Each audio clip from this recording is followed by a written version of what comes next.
Hey, it's Jordan. I am here with Joy Braun, a member of Cheyenne River Sioux Tribe, and you guys have been very busy, along with Pine Ridge and other native reservations that have been dealing with really unprecedented type flooding.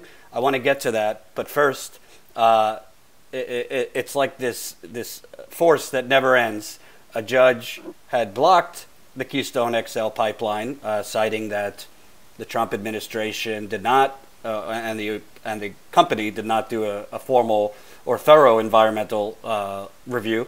But now Trump, I don't quite think it's legal, has issued another permit, blowing off the judge. Can you kind of talk about the reaction down there among your tribe who's going to be affected by the Keystone Pipeline if it ever occurs? Well, one, the Keystone XL Pipeline won't happen no matter what. We will stop it. This isn't Standing Rock. This is Cheyenne River, and we're down no matter what. The permit was ruled illegal in Judge Morris's statement, and it was also ruled that they needed to do a more thorough environmental impact statement study done, and that cultural resources had not been fully identified, and that NEPA, the National Environmental Protection Act, Protection Act hadn't been followed. So there was a lot of different things that happened with that particular federal judge's ruling. So what I think is that the Trump administration realized that it could not fulfill its promises to the Koch brothers, to TransCanada, and that they would eventually lose this case. So I think that Trump decided, well, I'm just going to do another one then, and then throw them back into court. So the Indigenous Environmental Network and other organizations, we are going to take them back to court. And it doesn't really matter how many times we got to go to court, we'll still do it. What Trump said in this latest permit was a permit to cross the medicine line, so the border between Canada and the United States, and to start construction to the first pump house in Montana. Now, you need to have the Department of State signing off on anything that crosses a United States border, whether that's Canada or Mexico. So this particular, we absolutely believe that this particular that this is illegal, and that we will stop it again. And it seems to me, obviously, with such delays for Keystone, TransCanada, Trump might be doing this because, frankly, I would think investors are going to start pulling out if this thing doesn't start getting built. Do you think that played a part? I think so. I think that that's definitely a case. TransCanada, or they're changing their name to TC Energy, has its annual meeting coming up this next month up in Canada, and they're going to have to answer to their shareholders. And if you are a shareholder, or you know a shareholder of TransCanada or TC Energy, let them know this is not going to get built. We have stopped this pipeline 3 times before, and we will stop it again. And you mentioned this is not Standing Rock. Obviously, the attention and all the activism and organizing and all that, unfortunately, most of that happened when the pipeline was already halfway built. Whereas now, there's been pre-construction, but not, really active construction. So what do people need to know? Because obviously, this is the new frontier. We've already seen reports that, the Morton County Sheriff from Standing Rock days has been going around the country giving, guidance to police departments on how to deal with these eco-terrorists, they like to call them. And I know that both in Nebraska and other paths that the Keystone Pipeline can go through, is going through, police departments have definitely built up their stock of weaponry. Yeah, they have. We have reports from, like, here in South Dakota, from the highway patrol and from different counties of the different types of equipment that they have brought in. We have reports that Kyle Kirchmeyer told some of the sheriff's departments to arm their children. I mean, can you imagine telling that somebody to arm their kids? We never had guns. If we had guns in Ocheti, that would have been all over the frickin' news, and they would have come in with guns a-blazing on us. So we never had guns. We were always unarmed. But they're definitely ramping up the fear factor, and they don't have anything to fear, because one, the pre-construction has stopped right now. They're not allowed to build their man camps, and they can put pipe on in pipe yards, but only if they have already done cultural surveys on those pipe yards. And the cultural surveys were never done on the pipe yards here in South Dakota, or in Montana, or in Nebraska. The other kind of X factor in all of this is what you mentioned before, is the flooding. A large part of South Dakota, Montana, and a huge part of Nebraska is underwater right now, and the railroads are out. Bridges washed away, like completely washed away. Roads are decimated. You cannot move pipe in Nebraska or South Dakota or Montana right now. You just can't. Everything's flooded, and it's going to take a long time to rebuild those roads. Now, do I think that TransCanada is going to come in and say, hey, we'll give you some money to do this and try to fix the roads? Yeah, I think they will. But I also think that they're going to do a shoddy-ass job of it. And the reason why I say that is because here in South Dakota, TransCanada subcontracted road work to be built on the northwestern side of South Dakota. For one of the man camps up there, and those the subcontractors and the subcontractors of those contractors were never paid by TransCanada, and they just those contractors put a lien on the landowners up there in excess over $1 million, and just one guy, and $70,000, $80,000 for other landowners. So the landowners up there are getting mad because TransCanada isn't paying their bills. Right. So and then the ranchers up there are saying they put the wrong type of gravel on there, and the roads weren't graded properly. So some of them have washed out, and they put this gravel in there that's like 1 to 2 inches in width. That's the wrong kind of gravel to use on gravel roads. Mm-hmm. So yeah, I do think they'll do a shoddy ass job.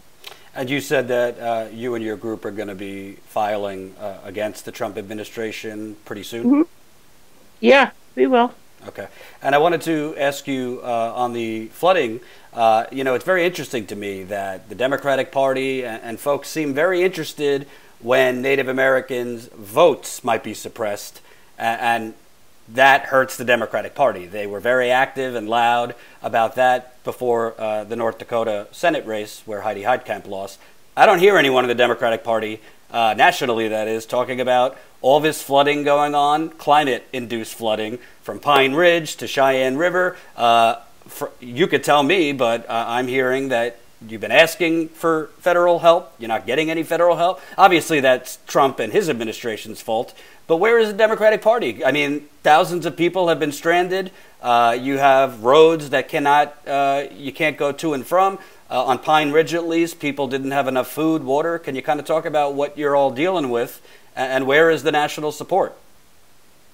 Exactly. Where is the national support? So my challenge is to all these people that are throwing their hat into this presidential election.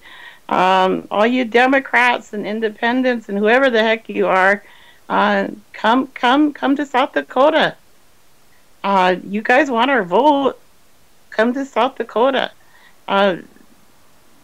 Nome didn't show up right away, and of course, that's our governor. She's not a friend to Indian country, but she did eventually show up at least.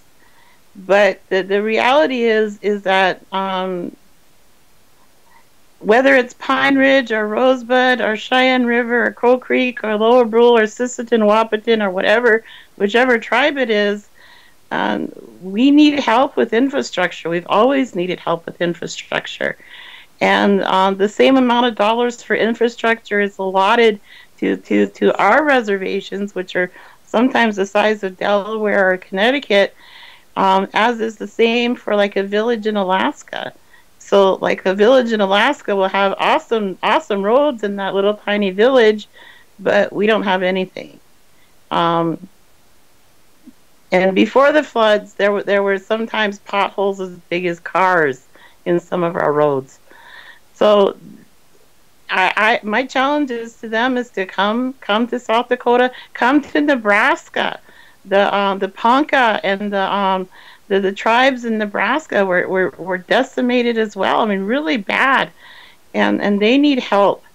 And so just, I don't know, come help. Right, because from what I heard from people at Pine Ridge, and I talked to somebody with Cheyenne River, basically you have, because the weather was warmer than usual, the snow was melting quicker. There were other factors too, but essentially, I mean, unprecedented flooding. Yep. Go ahead. Well, there were two big blizzards, and people forget that. Before the flooding happened, there were these really two big blizzards. Here in Eagle Butte, we got 6 to 7 feet of snow, and then the next blizzard that came, we got 4 feet of snow, if not more. And that was just here at my house. Wow. Like my husband walked to work because we couldn't get the truck out, and he fell into a snowbank. And he was lucky enough, he remembered his training, he had to swim out of that snowbank, otherwise he would have suffocated. So people forget there was all this huge amount of snow, and then it warmed up. And all of this is global climate change. All of this is global climate change. Because as the oceans warm up, it affects the air, and then that air brings in additional moisture, and whether it's cold air or warm air, it moves it faster in the atmosphere. So as the oceans warm up, and they only have to warm up 0.5 degree to 1 degree, and you're going to see huge changes. And so that's what's happening. And maybe you could explain the difference between weather and climate to our president, since he doesn't seem to understand. I don't think anybody can explain anything to Trump. I think he's I don't know, he's got sponges between 2 ears. And my last question on Keystone, obviously, it doesn't sound like you guys are asking for people to come down there, but what do you want to see? Because there's plenty of water protectors still, ready to fight big oil and these companies and the government. What do you want people to do now before construction starts? In contrast to Standing Rock, there's still opportunity to stop this. What should people do around the country that want to help?